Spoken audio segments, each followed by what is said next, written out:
Howdy everybody. I'm out here on Mac today. It's a view back home. And I want to cover something today that is kind of fun. It was a question from yesterday of Connie asked, how do you keep the horses from bucking in these wide open spaces? And facetiously I answered that with, well, I just cry a lot and hope for the best. But in all seriousness, the reality is I can't. We can't make a horse do anything, right? It doesn't really matter how many people you have and how many different things we may try. Physically, if a horse wants to do something, that's what they're going to do. But at the same time, my approach to this is more like the idea of working on that horse's mind so that the horse doesn't want to. And I think that's a much more effective approach, and I'll get into that here in just a little bit.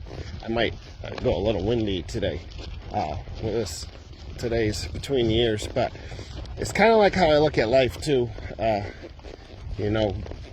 that idea of, well, if a horse bucks, well, life bucks sometimes too, right? And the reality is there's not really a whole lot we're going to do about it, because sometimes life's just going to buck.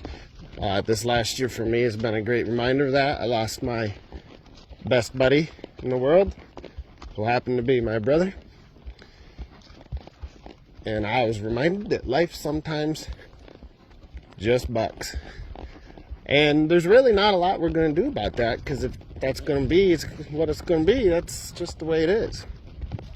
But instead, I don't think, it's that idea of we can try to pull back on the proverbial reins and try to keep that stuff from happening, but that doesn't actually work. Instead, I'm just going to work on doing the things that I can do. So as it applies back to horses, I'm going to always ride on a loose rein.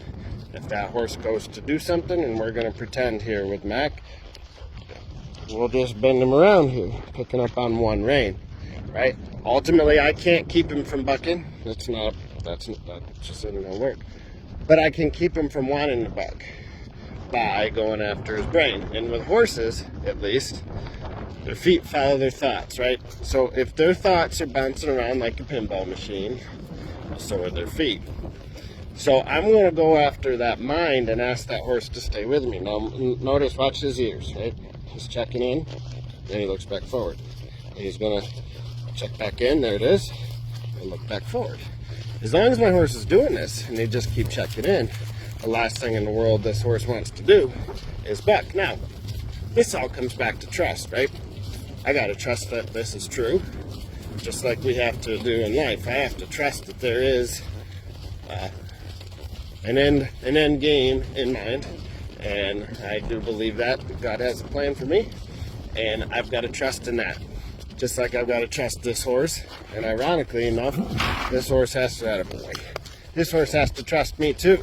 He has to trust my guidance, just like I have to trust the guidance of the one and only God the Father, right? And as you put all this together, it's kind of a long answer to a short question about how do I keep a horse from bucking. I can't.